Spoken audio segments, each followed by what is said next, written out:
नमस्कार सभी को, स्वागत है मेरे YouTube चैनल पीस मिस्टर 13 पर।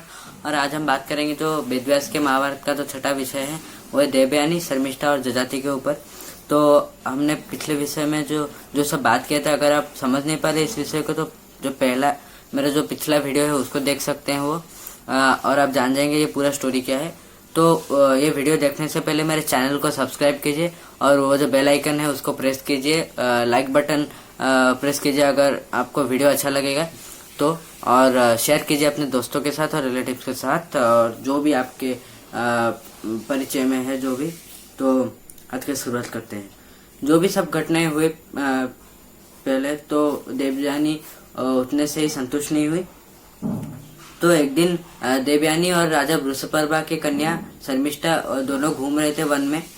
और उस समय जब दोनों घूम रहे थे तो वो एक तालाब में नहाने गए थे, और नहाने के पश्चात वो अपने जब वस्त्र पहनने लगे, शर्मिष्ठा ने गलती से देवयानी का वस्त्र पहन लिया। तो देवयानी ने अत्यंत गुस्से से कहा कि तुमने जो किया है वो बहुत ही गलत बात है, इसलिए तुम्हें ये जो पाप का फल भोगना पड़ेगा। तो शर्मिष्ठा ने गुस्सा होकर कहा कि तुम्हारा इतना साहस कैसे हुआ कि तुम मुझे ऐसा बात कह रहे हो? तुम्हारे पिता तो एक भिखारी, एक जो भिक्षुक ब्राह्मण है और वो मेरे पिता के आश्रय में है, तो तुम ऐसा मत को दिया। और फिर शर्मिष्ठा ने देवयानी को एक कुएं के अंदर फेंक दिया। और फिर कुछ समय बाद राजा जजाति जब जो शर्मिष्ठा है उन्होंने सोचा कि देवयानी मर चुके हैं, इसलिए वो अपने राजभवन को लौट गई। कुछ समय बाद राजा जजाति एक राजा आए और वो वन में घूम रहे थे। उस समय उन्होंने देखा कि देवयानी कुएं के अंदर गिरे हुए हैं। तो उन्होंने उनको बाहर निकाला, देवयानी को, और फिर देवयानी ने उनको धन्यवाद दिया और फिर चले गए वहां से।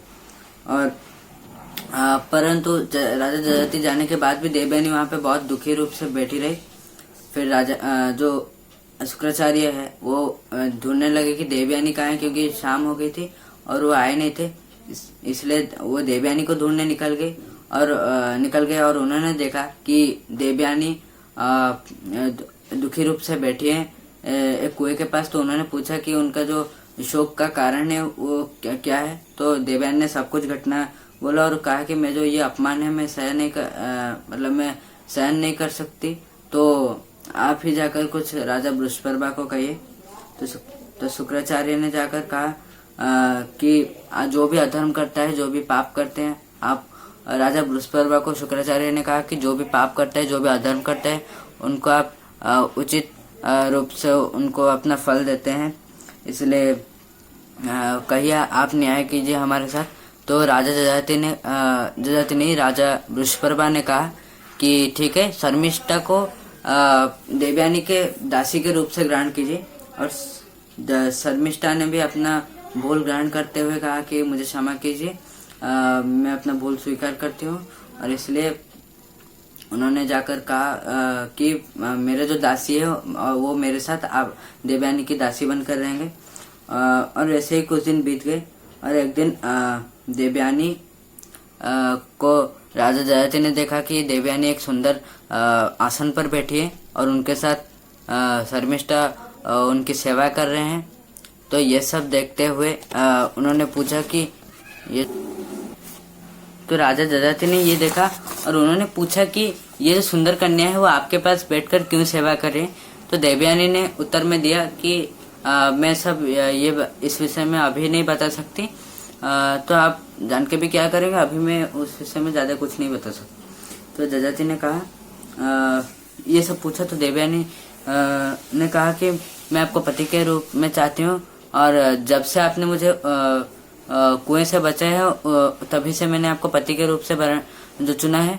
तो राजा जजाति ने कहा कि ये संभव नहीं, तुम एक ब्राह्मण हो और मैं एक क्षत्रिय, तो ये शायद संभव नहीं। पर देवयानी ने कहा कि जैसे भी हो हम एक ही भगवान के संतान हैं, तो आप मुझे ग्रहण कीजिए।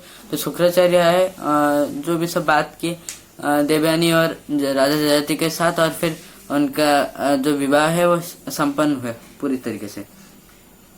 और ऐसे कुछ दिन बीत गए तो देवयानी का एक पुत्र जन्म हुआ। और ऐसे शर्मिष्ठा ने कहा कि शर्मिष्ठा का भी मन हुआ कि उनका एक पुत्र हो, उनका भी एक पति हो, तो उन्होंने जाकर राजा जयाति से कहा कि आप मेरे रूप, मेरा जो जवानी है, मेरा जो स्वभाव है, मेरा जो वंश मर्यादा है, वो आप भली भांति जानते हैं, तो आप मुझे पत्नी के रूप से स्वीकार कीजिए और मुझे पुत्रवती बनाइए। तो जयाति ने बोला कि तुम बहुत सुंदर हो, तुम एक मर्यादा वाले वंश में भी जन्म हुए, मुझे ये पता है, परंतु मैं शुक्राचार्य के बात को बात को मैं मानने के लिए मैं तय कर चुका हूँ, तो वो तो मैं मानूंगा।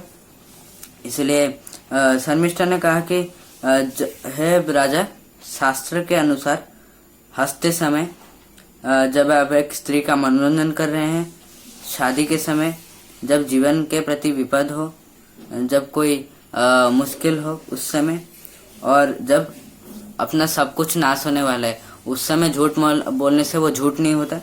इसलिए आप मुझे रक्षा कीजिए। जयति ने कहा ठीक है, परंतु अगर मैं राजा होकर ऐसे मिथ्या बात बोलूंगा, ऐसे मिथ्या आचरण करूंगा, तो मेरे जो प्रजा है वो भी वही करेंगे और हमारा राज्य नष्ट हो जाएगा। परंतु शर्मिष्ठा ने कहा कि आप मुझे रक्षा कीजिए। इसलिए राजा जयाति ने फिर उनको सहायता की, और एक शर्मिष्ठा के कोख से भी एक सुंदर पुत्र जन्म हुआ। देवयानी के गर्भ से जयाति के 2 पुत्र जन्म हुए, एक थे यदु और एक थे तुर्वसु, और शर्मिष्ठा के गर्भ से 3 पुत्र जन्म हुए, वो थे द्रुह्यु, अनु और पुरु, 3 पुत्र जन्म हुए। और जब देवयानी को मालूम है कि जयाति ने शर्मिष्ठा के साथ ऐसे विवाह किया है, तो देवयानी बहुत क्रोधित हो गई और उन्होंने कहा कि हे राजन, आपने जो ऐसा किया है वो बिल्कुल भी ठीक नहीं है।